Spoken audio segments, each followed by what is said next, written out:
Bismillahirrahmanirrahim. Assalamualaikum warahmatullahi wabarakatuh. Alhamdulillah. Wassalatu wassalamu ala rasulillah wa ala alihi wa sahbihi wa man walah wa ba'du.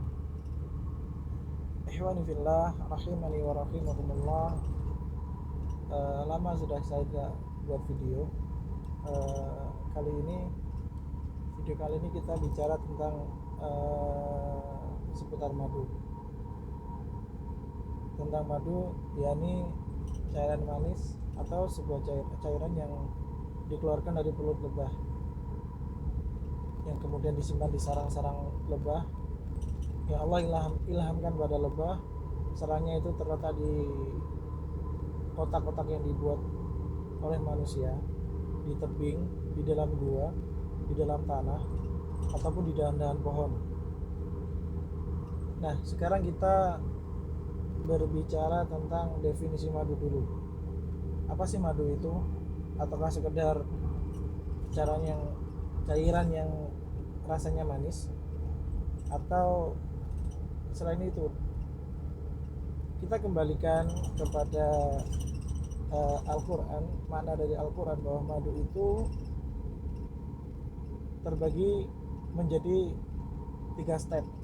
Yakni step pertama adalah cairan yang tersedia di alam, kemudian dia diproses sama lebah, dihisap oleh lebah, dan kemudian sama lebah ditempatkan di sarang lebah yang bertempat di kotak yang dibikin oleh manusia, di dahan atau ranting pohon, kemudian di tebing, di dalam gua, dan di dalam tanah.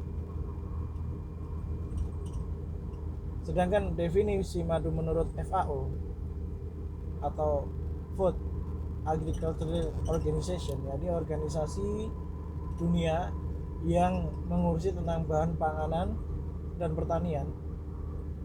FAO ini adalah badan resmi dari PBB. Mendefinisikan madu sebagai cairan yang dikeluarkan oleh tumbuhan hidup, yang dihisap oleh lebah, kemudian disimpan di sarang-sarang lebah.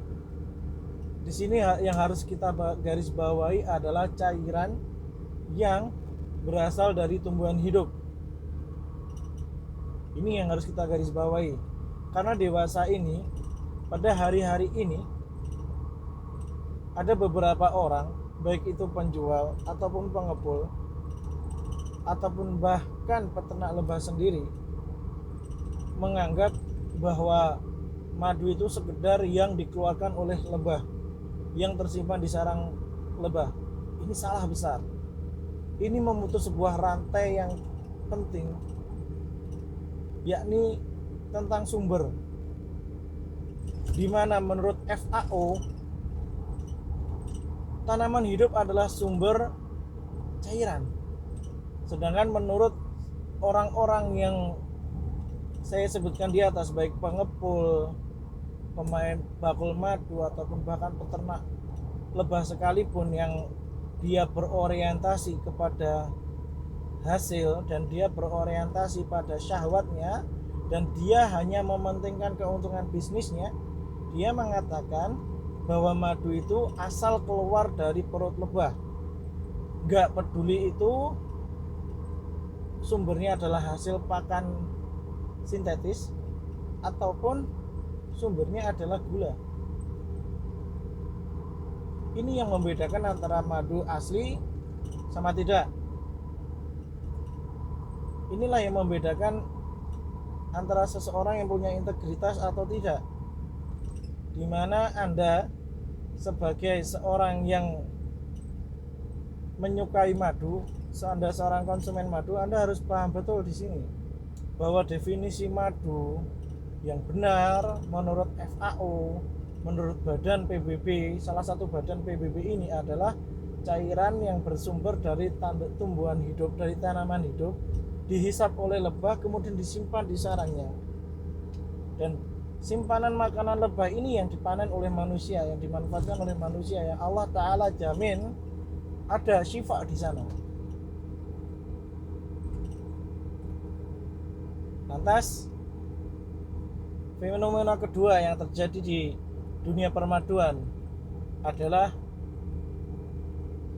seseorang yang kurang memiliki ilmu masalah perlobahan dan permaduan, kemudian dia bakulan madu atau dia jualan madu. Ini adalah masalah tersendiri, Pak, menurut saya. Karena sebagai muslim, saya bicara sebagai seorang muslim, kita sebagai seorang muslim itu diwajibkan untuk berilmu sebelum beramal. Al ilmu qabla qawli wal amal, sebuah bab yang ditulis oleh Al Imam Muhammad bin Ismail Al Bukhari rahimahullahu taala dalam salah satu kitab sahihnya.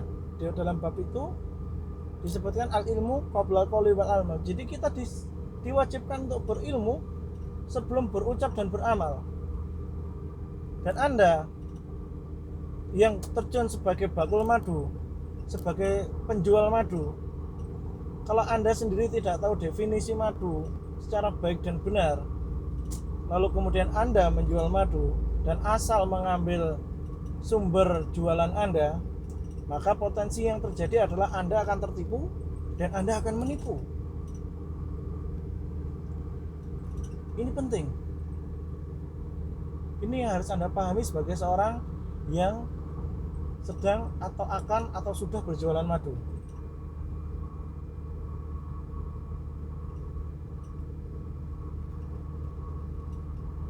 Satu hal lagi, saya, Anda, para lelaki, seorang suami, seorang bapak yang diwajibkan untuk memberikan nafkah kepada istri-istri dan anak-anak. Kita dituntut oleh Allah Tabaraka wa Ta'ala untuk memberikan nafkah yang halal lagi thayyib kepada ahli kita, kepada orang-orang yang ada dalam tanggung jawab kita. Lalu apa hubungannya dengan bakulan madu? Jika Anda tidak bisa sedikit berhati-hati atau lebih meluangkan waktu dan tenaga untuk berhati-hati mengambil sumber madu, maka yang ada adalah kejadian Anda tertipu dan Anda akan menipu. Bukan berarti saya bicara begini saya punya tendensi bahwa Anda harus kulak ke saya, tidak. Saya hanya mengajak kepada rekan-rekan peternak lebah, kepada saudara-saudara saya yang berazam, saudara-saudara saya yang akan atau sedang atau yang sudah berjualan madu, untuk berhati-hati dalam menjual madu.